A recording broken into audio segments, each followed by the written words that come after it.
नमस्कार दोस्तों, स्वागत है आप सभी का मेरे YouTube channel mind study point पे। दोस्तों आज की इस वीडियो में हम लोग बात करेंगे MBA थर्ड सेमेस्टर के दिसंबर साल का असाइनमेंट के ऊपर, जो MBA लॉ और MBA बैंकिंग एंड फाइनेंस का एक सब्जेक्ट है और ये बिजनेस मैनेजमेंट के भी स्पेशलाइजेशन में आता है।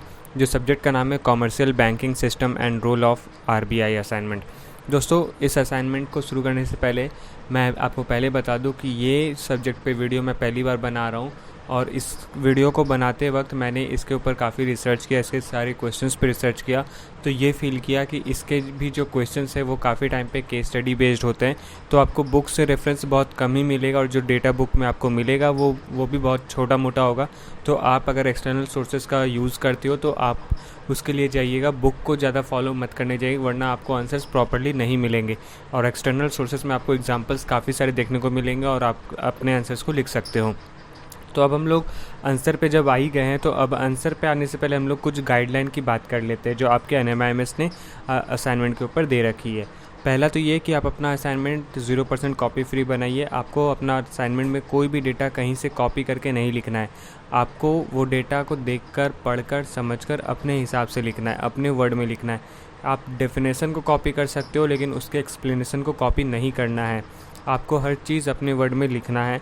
दूसरा कि आपको अपना असाइनमेंट किसी को भी शेयर नहीं करना, चाहे वो बहुत ही अच्छा दोस्त ही क्यों ना हो आपका। आपको अपना असाइनमेंट अपने पास ही रखना और किसी को शेयर नहीं करना। अगर करते हो तो आपको कॉपी केस मिल जाएगा। यहाँ तक कि अगर आप पिक्चर भी यूज़ कर रहे हो तो वो पिक्चर नॉन कॉपीराइट यूज़ कीजिए, और मेरे सजेशन में अगर पिक्चर यूज़ ना ही करोगे तो ज़्यादा बेटर है। डायग्राम यूज़ करें तो डायग्राम आप अपने खुद से बना लीजिए अगर कोई डायग्राम बनाना चाहते हो, वरना कॉपी पेस्ट मत कीजिए। दूसरा कि आप अगर जो वर्ड लिमिट दिया हुआ है 10 मार्क्स के लिए या 5 मार्क्स के लिए, जो वर्ड लिमिट दिया गया है उसमें से आप 100 वर्ड्स या 50 वर्ड्स ज़्यादा लिख सकते हो। उससे ज़्यादा मत लिखिए, वरना आपको नंबर नहीं मिलेगा। आप उससे कम लिख सकते हो, कम में अब जितना लिख सकते हो। अगर 1000 वर्ड के लिए तो आप लोग 900 लिख सकते हो, जहाँ पे आपको नंबर उसके एवरेज टाइप में मिल जाएगा। अगर बहुत कम लिख दोगे तो बहुत कम नंबर मिलेगा। तो आपको इतना नंबर ऑफ़ वर्ड्स लिखना है जिससे आपको नंबर अच्छा मिले। 500 के लिए भी सेम आप लोग मैक्सिमम 600 लिख सकते हो, लेकिन मैं आपको सजेस्ट करूंगा कि 550 वर्ड्स तक ही लिखिएगा। इससे ज़्यादा मत लिखने जाइएगा, क्या पता अगर आपको आंसर में नंबर ना मिले। तो इन सभी का बातों का ध्यान आपको रखना है। दूसरा कि आप जो भी लिंक से किसी भी वेबसाइट, कोई भी सोर्सेज से जो डेटा लेकर आ रहे हो उसका लिंक शेयर मत कीजिए। आपको अपने असाइनमेंट में किसी भी तरह का लिंक शेयर नहीं करना। काफ़ी सारे स्टूडेंट्स ऐसे होते हैं लिंक शेयर कर देते हैं और उनको कॉपी मिल जाता है। तो आपको कॉपी भी नहीं करना है और किसी तरह का लिंक भी शेयर नहीं करना है, ताकि प्रोटेक्टर को ये लगे कि आपने ये डेटा कहीं और से कॉपी करके लिखा है। तो लिंक शेयर नहीं करना है। अब बात करते हैं कि आपको जब फ़ॉन्ट साइज़ बताया हुआ है, जो फ़ॉन्ट बताया गया है और जो फॉर्मेट बताया गया उसको फॉलो करते हुए लिखना है। आपको फ़ॉन्ट जो दिया गया है वो एरियल या फिर टाइम्स न्यू रोमन दिया गया है, जिसका साइज़ 12 होना चाहिए। और आपको एक आंसर फॉर्मेट के हिसाब से आंसर्स लिखने होंगे ताकि आपका आंसर अच्छा प्रेजेंट हो और आप अच्छा स्कोर कर पाओ। तो वो फॉर्मेट क्या होगा? इंट्रोडक्शन, बॉडी एंड कॉन्सेप्ट और कंक्लूज़न। इस फॉर्मेट पे अगर आप अपने आंसर्स को लिखते हो तो आपका एक अच्छा असाइनमेंट पे इम्पैक्ट पड़ेगा, एक अच्छा प्रेजेंटेशन टाइप बनेगा और उस पर एक अच्छा स्कोर भी आप कर सकते हो। तो ये सारे पॉइंट्स को अगर आप कवर करके लिखते हो अपने माइंड के अंदर, ये सब पॉइंट अपने माइंड में रखते हो और उसके पॉइंट के बेस पे आप अपने आंसर लिखते हो, तो आपको बहुत अच्छा नंबर मिलने वाला है। तो ये सारे कुछ गाइडलाइंस थे। अब हम लोग बात करते हैं हमारे क्वेश्चन की तरफ। दोस्तों क्वेश्चन सॉल्व करने से पहले मैं आप सभी से एक छोटा सा रिक्वेस्ट करना चाहता हूँ कि अगर आप लोग चैनल पे न्यू हो और चैनल पे पहली बार आए हो तो चैनल को सब्सक्राइब कीजिए, वीडियो को लाइक कीजिए, क्योंकि आप लोग वीडियो देखते हो, इसमें भी मेरी मेहनत जाती है। आपको मेरी मेहनत पे अगर थोड़ा सा भी लगता है कि हाँ इस बंदे ने काफ़ी मेहनत किया है, तो प्लीज़ वीडियो को लाइक भी ज़रूर कीजिएगा और अपने उन दोस्तों को भी शेयर कीजिए जिनको इसकी काफ़ी ज़्यादा ज़रूरत है। अगर आप किसी ग्रुप में हो तो उस ग्रुप में भी शेयर कीजिए, क्योंकि मेरा हर जगह मैं नहीं हूँ। तो आप मेरे लिए आप अगर थोड़ा सा अपना टाइम दोगे 2-3 मिनट और अपने डिफरेंट ग्रुप्स में अपने डिफरेंट लोगों तक मेरे वीडियोस को पहुंचाओगे, तो आप ये बहुत बड़ी मेहरबानी होगी आपकी। तो वीडियो को लाइक ज़रूर कीजिएगा और चैनल को सब्सक्राइब ज़रूर कीजिएगा। तो अब हम लोग क्वेश्चन की तरफ बढ़ते। तो पहला क्वेश्चन हम लोग को ये बताया गया कि independence of central bank is very crucial for impartial functioning and fair play in the economy.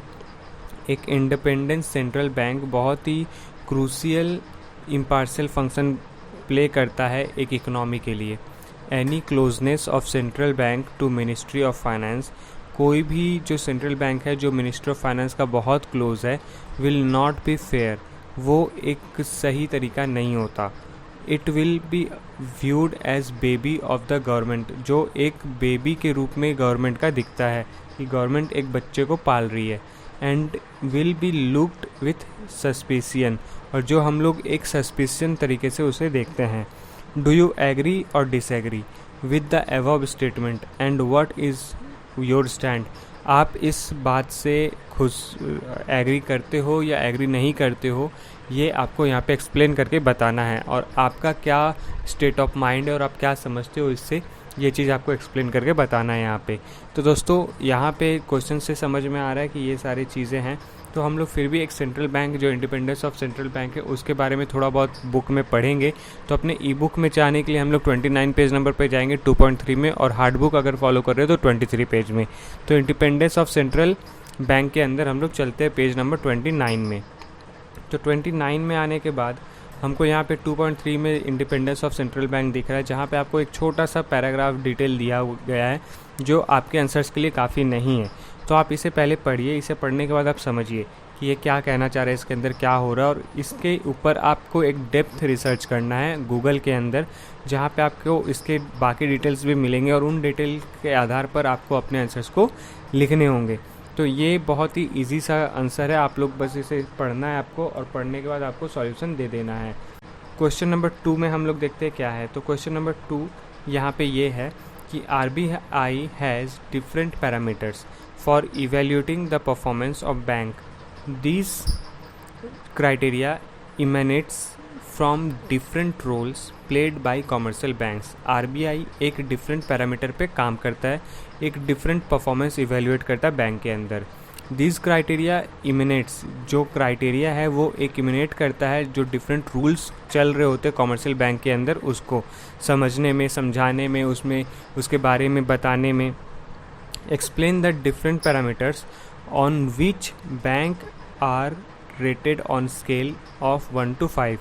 आपको कुछ पैरामीटर्स बताने हैं जो 1 to 5 के बीच में रेट किए जाते हैं हर एक बैंक के अंदर, जहाँ पे 5 जो रेट होता है बैंक के अंदर वो होता है अनसेटिस्फैक्टरी और पुअरली।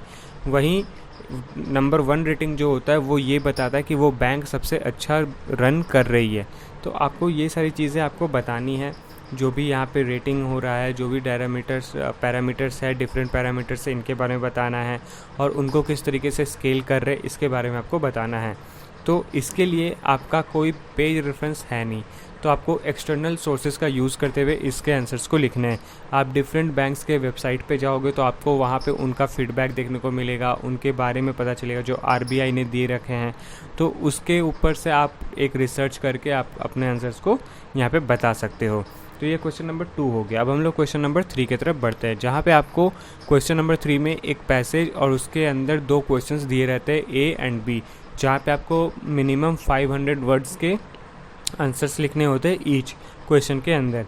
तो हम लोग पहले पैसेज पढ़ लेते हैं। तो पैसेज में आपको ये बताया गया है, जहाँ पे today most of the banks are focusing on recovery of non performing assets NPAs, जिसको हम लोग नॉन परफॉर्मिंग एसेट के नाम से जानते हैं।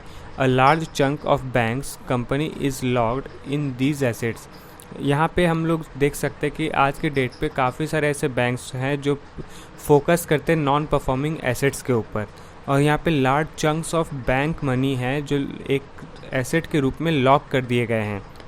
Major defaulters are intentional who plan to default the bank and run away.